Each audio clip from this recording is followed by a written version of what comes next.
জিহাদের ট্রেনিং। জিহাদ ছাড়া নামাজের কোনো দাম নাই।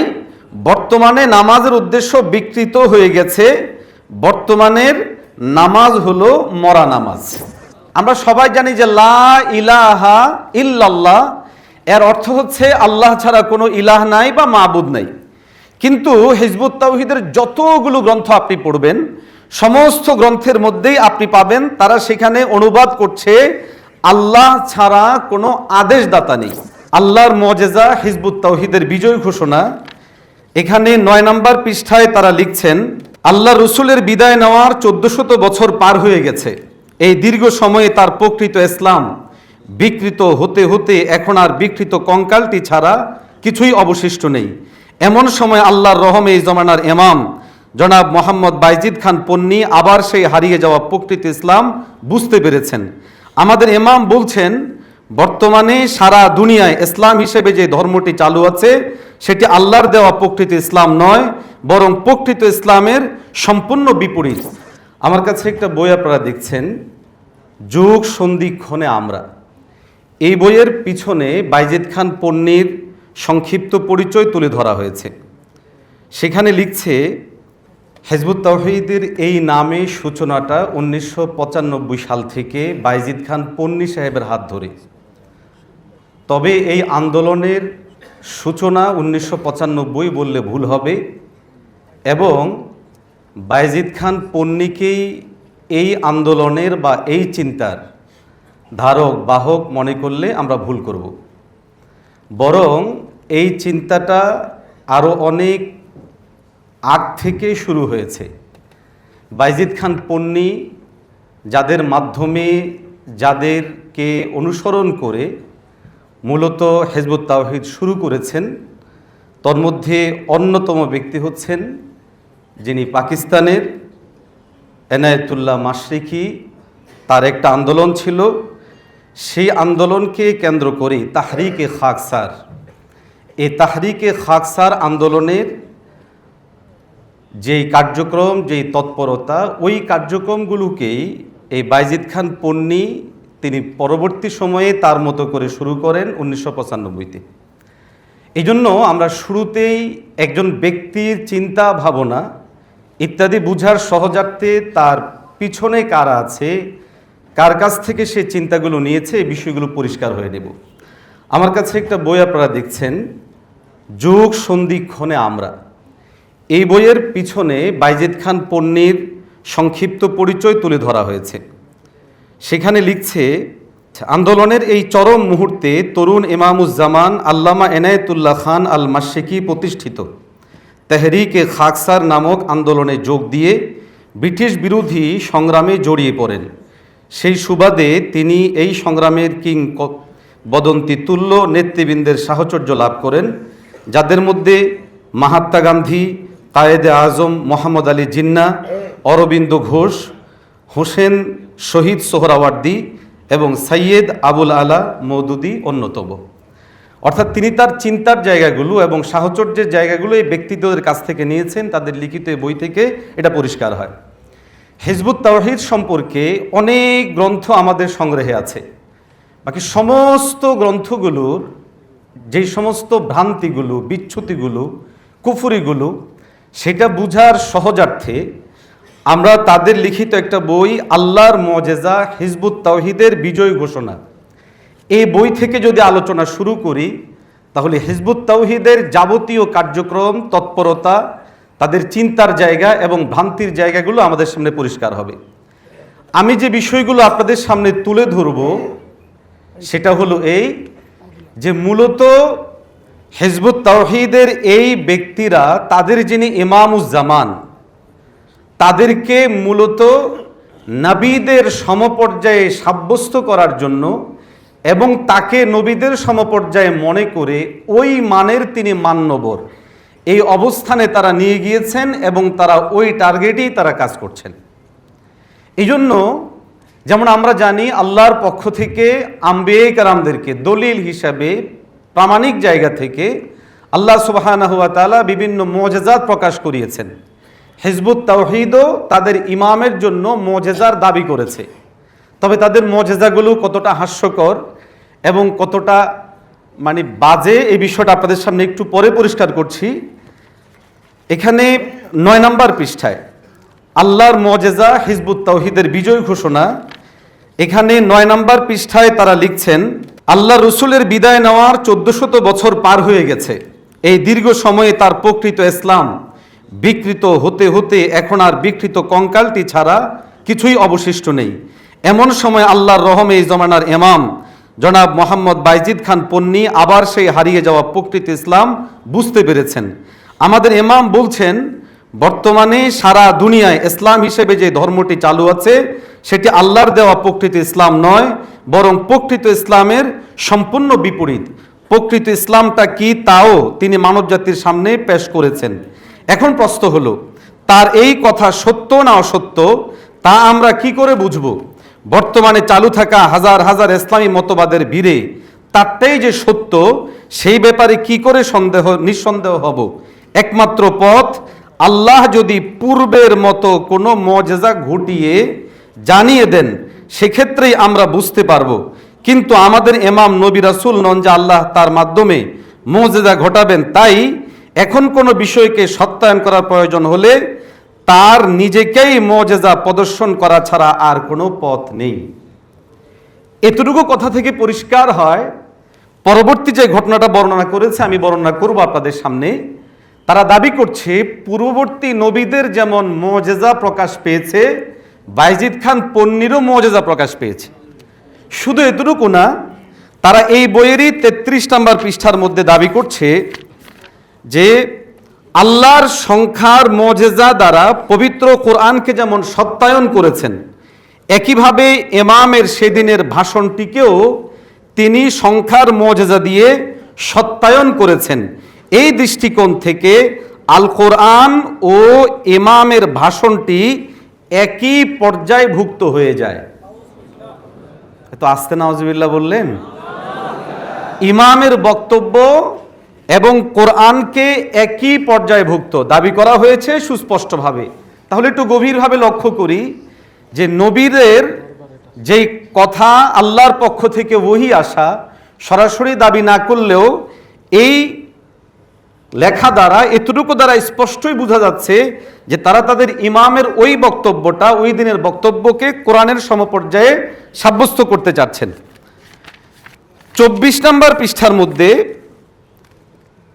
তারা লিখছেন যে ওই দিনের যে ঘটনা, আল্লাহ যদি তাকে মনোনীত করেই থাকেন তবে এখানেও কোনো চাক্ষুষ অকাট্য প্রমাণ বা মুজিজা থাকা অপরিহার্য, নয়তো অনেকেই তাকে চিনতে ব্যর্থ হবে। আর যেহেতু ইমামুজ্জামান কোনো নবী রাসূল নন যে তার মাধ্যমে আল্লাহ মুজিজা ঘটাবেন, তাই তাকে সত্যায়ন করতে হলে আল্লাহ নিজেকেই কোনো না কোনো মুজিজা ঘটিয়ে সত্যায়ন করতে হবে। সেই সত্যায়ন মহান আল্লাহ করেছেন। মহান আল্লাহ নিজে 24শে মুহররম 1429 হিজরি মোতাবেক 2রা ফেব্রুয়ারি 2008 তারিখে ইমামুজ্জামানের একটি সংক্ষিপ্ত ভাষণের সময় একই সাথে ন্যূনতম 8টি মুজিজা সংঘটিত করেছেন। এখন এই যে 8টি মুজিজা কি, আমার সময় শেষ হয়ে যাবে, আমি বলি। যেমন আমি এখন কথা বলছি, আমাদের হলের মধ্যে একটা পিন পতন নীরবতা না? তারা তাদের ইমামের যে সমস্ত জিনিসগুলোকে মুজিজা দাবি করেছে এর মধ্যে এটা একটা, যে তিনি যখন কথা বলছিলেন তখন হলের সবাই চুপ ছিল, এটা একটা মুজিজা। ওখানে 43 কোনো অনুযায়ী 50 জন শিশু বাচ্চা ছিল, তো উনার বক্তব্যের সময়ে শিশু বাচ্চাগুলো কথা বলেনি, এটা একটা মুজিজা। আমি এখন কথা বলছি, আমাদের মাইকে কোনো ডিস্টার্ব নেই, তো এই যে মাইকে ডিস্টার্ব হচ্ছে না, তো তিনিও যখন কথা বলছিলেন ওই সময়েও মাইকে ডিস্টার্ব হয়নি, এটাও একটা মুজিজা। এইভাবে করে 8টি মুজিজা উল্লেখ করেছে এই গ্রন্থের মধ্যে। ভয়াবহ দিক হলো আমরা এখানে অনেকগুলো পয়েন্ট বলি, উল্লেখ করি, কিন্তু এই জায়গাটা মূল যে হিজবুত তাওহীদ দাবিদার লোকজন, তাদের যিনি মূল ব্যক্তি তার ব্যাপারে আসলে কি চেতনা লালন করে, তারা তার ব্যাপারে চেতনা লালন করে ঠিক আমরা আম্বিয়া কেরামদেরকে যেমন মনে করি তারাও তাকে ঠিক ওই পর্যায়েই মনে করে, এবং ওই পর্যায়ের সাব্যস্ত করার জন্য শরিয়ার যে সমস্ত পরিভাষা আছে, মুজিজা এবং আল্লাহর কালাম ইত্যাদিকেও তার জন্য সাব্যস্ত করতেও বিন্দু পরিমাণ তারা পিছপা হয় না। যার জন্য হিজবুত তাওহীদের এই জায়গাটা আপনারা যারা সংগ্রহ করতে পারেন, আল্লাহর মুজিজা এই বিষয়টা পড়া চাই। আমরা যে সমস্ত ভাইয়েরা বোনেরা এদের বিভিন্ন কথা শুনে তাদের প্রতি ঝুঁকছে, আমরা তাদের প্রতি বিনীতভাবে বলবো যে আজকে হিজবুত তাওহীদের বিভিন্ন কথা শুনে আপনারা যারা সেদিকে ঝুঁকছেন, এই বইটা সংগ্রহ করে আপনারা পড়ুন। ন্যূনতম যাদের জ্ঞান আছে তারাও বুঝে যে অন্ততপক্ষে মুজিজা এই শব্দটা আমাদের নবী সাল্লাল্লাহু আলাইহি ওয়াসাল্লামের পর দুনিয়ার আর কোনো বনি আদমের জন্য প্রয়োগ হওয়ার সম্ভাবনা নাই। অথচ এই ব্যক্তির জন্য এই শব্দকে ব্যয় করা হচ্ছে। অতএব আপনার ঈমান যদি প্রকৃত অর্থে ঈমানের নূর হৃদয়ে থাকে, আমরা আশাবাদী ইনশাআল্লাহ সেটা আপনাকে নাড়া দিবে এবং এই দল থেকে বের হয়ে আসতে আপনাকে উদ্বুদ্ধ করবে। দ্বিতীয় যে বিষয়টা জরুরি সেটা হচ্ছে হিজবুত তাওহীদ সম্পর্কে আমরা একটা মূল ধারণা বা মূলনীতি নিতে পারি। সেটা হচ্ছে এই দলটা মূলত সমস্ত জিনিসের মধ্যে বিকৃতি সাধন করেছে। যেমন কালিমা তাইয়্যিবা যেটা আমরা পড়ি, লা ইলাহা ইল্লাল্লাহু মুহাম্মাদুর রাসূলুল্লাহ, এখানে তাদের বিকৃতির সূচনাটা কালিমা থেকে হয়েছে। দেখেন, তারা তাদের আকীদা নামক বইয়ের 7 নম্বর পৃষ্ঠার মধ্যে, এছাড়াও ইসলাম শুধু নামে থাকবে, মহাসত্যের আহ্বান সহ বিভিন্ন বইয়ে আমরা সবাই জানি যে লা ইলাহা ইল্লাল্লাহ এর অর্থ হচ্ছে আল্লাহ ছাড়া কোনো ইলাহ নাই বা মাবুদ নাই। কিন্তু হিজবুত তাওহীদের যতগুলো গ্রন্থ আপনি পড়বেন, সমস্ত গ্রন্থের মধ্যেই আপনি পাবেন তারা সেখানে অনুবাদ করছে আল্লাহ ছাড়া কোনো আদেশদাতা নেই।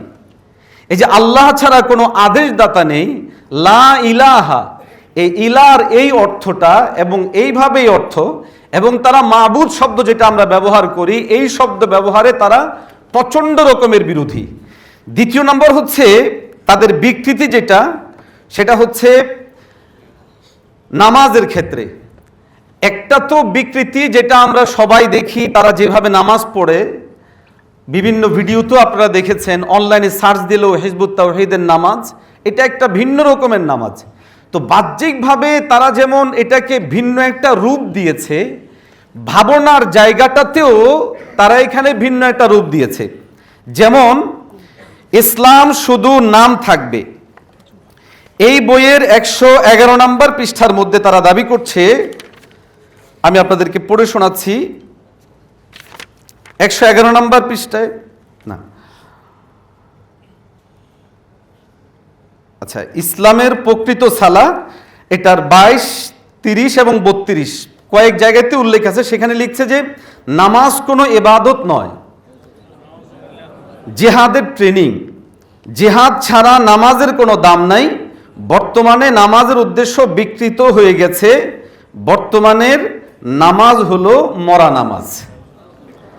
এটা তাদের বইয়ের বিভিন্ন জায়গাতে এই হুবহু একই শব্দগুলো তারা ব্যবহার করেছে। এখানে হিজবুত তাওহীদের সবচেয়ে ভয়াবহ যেই দিকটা সেটা হচ্ছে নাস্তিক্যবাদীদের যেই ভাবনাটা।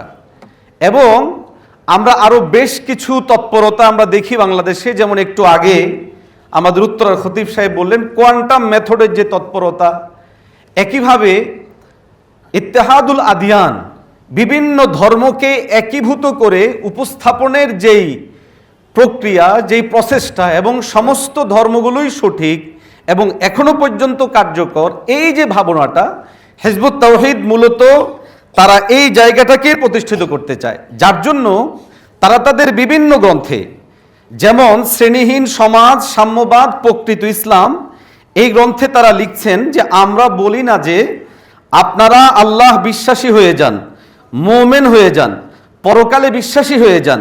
আল্লাহর প্রতি কে ঈমান আনবে, কে ঈমান আনবে না, সেটা তারা আল্লাহর সঙ্গে বুঝবে। সুতরাং আল্লাহর প্রতি বিশ্বাস স্থাপন করানো আমাদের কাজ নয়। একইভাবে নাস্তিকবাদের ব্যাপারে তাদের ধারণা হচ্ছে যে নাস্তিকরাও এক ধরনের ধার্মিক। যেমন মুফাসসিলের সাথে তাদের লিডারের একটা ভিডিও বক্তব্যতে আপনারা সেটা পাবেন। সেখানে তাদের দাবি শ্রেণীহীন সমাজ, সাম্যবাদ, প্রকৃত ইসলামের 11 নম্বর পৃষ্ঠায় লিখছে, তাদেরকে যে যাই বলুক আমরা তাদেরকে ধর্মহীন মনে করি না, কারণ মানুষের পরম ধর্ম মানবতা তাদের মধ্যে পুরো মাত্রায় আছে। শুধু এতটুকু না, তারা নাস্তিকদেরকে মুত্তাকিও মনে করে। যেমন তারা লিখছেন তাকওয়া ও হেদায়েত এই গ্রন্থের মধ্যে, অন্যান্য ধর্মে, এই যে তাকওয়া ও হেদায়েত এই গ্রন্থের মধ্যে আছে, অন্যান্য ধর্মে এমনকি আল্লাহকে অবিশ্বাসকারী নাস্তিক কমিউনিস্টদের মধ্যেও বহু মানুষ আছেন যারা ন্যায় অন্যায় ঠিক অঠিক দেখে জীবনের পথ চলার চেষ্টা করে। তারা মিথ্যা বলেন না, মানুষকে ঠকান না, অন্যের ক্ষতি করেন না, যতটুকু পারেন অন্যের ভালো করেন, গরিবকে সাহায্য করেন ইত্যাদি। তারা মুত্তাকি। অর্থাৎ নাস্তিকরাও মুত্তাকি হতে পারে, এই ধরনের ভাবনা তারা আছে। একইভাবে সবার ঊর্ধ্বে মানবতা এই গ্রন্থে তারা লিখছেন, মানব জাতির বর্তমান পরিস্থিতিতে আমরা কাউকে কোনো বিশেষ ধর্মের দিকে আকৃষ্ট করাকে গুরুত্বপূর্ণ মনে করছি না।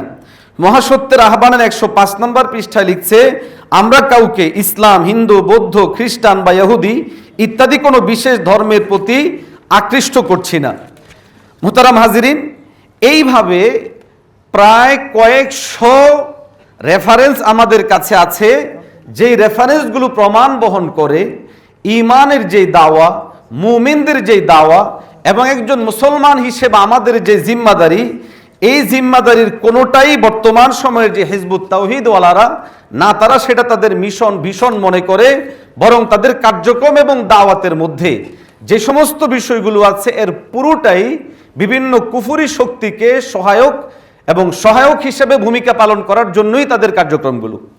আমি আলোচনার শেষ দিকে যাব যে একটা মৌলিক বিষয় বলে, সেটা হলো আমি আল্লাহর মুজিজাত শিরোনামে তার যে মুজিজার বহিঃপ্রকাশটা, সেখানেও আপনাদের আশা করি মনে থাকার কথা, সেখানে তারা লিখেছে যে 1400 বছর পর্যন্ত দ্বীন, ঈমান, ইসলাম যেটা বিকৃত হয়ে গেছে, এটাকেই বাজিদ খান পন্নী এসে নতুনভাবে জীবন দিয়েছে। এই একই বিষয়ের দাবি তারা যেটা করছেন সেটা হলো যে রাসূলুল্লাহ সাল্লাল্লাহু আলাইহি ওয়াসাল্লামের উম্মত যারা, আমরা নবীজি সাল্লাল্লাহু আলাইহি ওয়াসাল্লামের পর 70 বছর 80 বছরের পরেই ইসলাম যেটা ছিল সেই ইসলামটা আর ইসলাম হিসেবে নাই।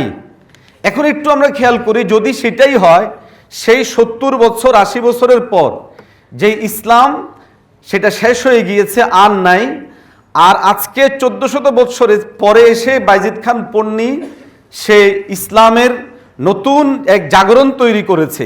আমরা যারা হাদিসে রাসূলুল্লাহ সাল্লাল্লাহু আলাইহি ওয়াসাল্লামের সাহাবায়ে কেরামদের জীবনী পড়েছি, 110 হিজরি পর্যন্ত সাহাবায়ে কেরামদের জীবিত থাকার বিষয়টা বিভিন্ন মুআররিখিনদের আলোচনায় এসেছে। এখন যদি বাজিদ খান পন্নীর যে একটা মৌলিক বক্তব্য, এবং এটা এখন যিনি সেলিম সাহেব আছেন তিনিও দেন, যে 60-70 বছর পরে ইসলাম বিকৃত হয়ে গেছে, সঠিকভাবে রয় নাই, হিজবুত তাওহীদ এসে এখন নতুনভাবে জীবন দিচ্ছে, তাহলে ব্যাপারটা কি বোঝা গেল? ব্যাপারটা এই দাঁড়ালো যে রাসূলুল্লাহ সাল্লাল্লাহু আলাইহি ওয়াসাল্লামের সাহাবায়ে কেরামও যারা 110 হিজরি পর্যন্ত জীবিত ছিলেন, তারাও তাহলে সঠিক ইসলামের উপরে ছিলেন না। এর পরবর্তীতে তাবিন যারা ছিলেন তারাও সঠিক ইসলামের উপরে ছিলেন না। তাবিন যারা ছিলেন তারাও সঠিক ইসলামের উপরে ছিলেন না। অথচ এর এই পুরো কথাগুলোই এমন ব্যক্তিদের বিরুদ্ধে যাচ্ছে যারা মূলত আমাদের দ্বীন, ঈমান, ইসলামের জন্য, দ্বীন, ঈমান, ইসলাম মানার জন্য অন্যতম মানদণ্ড হিসাবে আমাদের কাছে গ্রহণযোগ্য, গোটা উম্মার কাছে গ্রহণযোগ্য।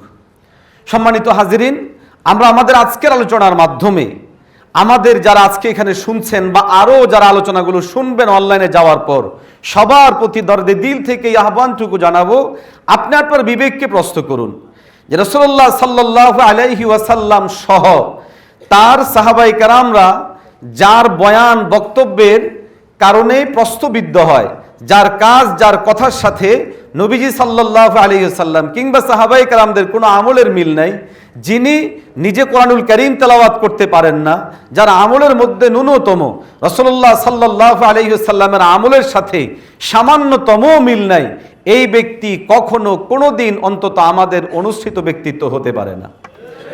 সবচেয়ে ভয়ঙ্কর কথা হলো আল্লাহর মুজিজা শিরোনামে এই গ্রন্থে তাদের যে দাবি, এখান থেকে প্রকারান্তরে তাকে নিজেকে সে নবীর পর্যায়ে নিয়ে যাওয়ার যে দাবি দিল, তার বক্তব্যকে নবীর বক্তব্য, তার অবস্থানকে নবীর অবস্থানে নিয়ে যাওয়ার যে তৎপরতা, এমন একজন ব্যক্তির পিছনে আপনি দৌড়িয়ে যদি আপনি আপনার ইমানকে নষ্ট করেন, তো ভাই আমাদের কিচ্ছু করার থাকবে না, বলার থাকবে না, বাকি আমরা আমাদের জায়গা থেকে আহ্বান করব, ফিরে আসুন ইমান এবং ইসলামের পথে।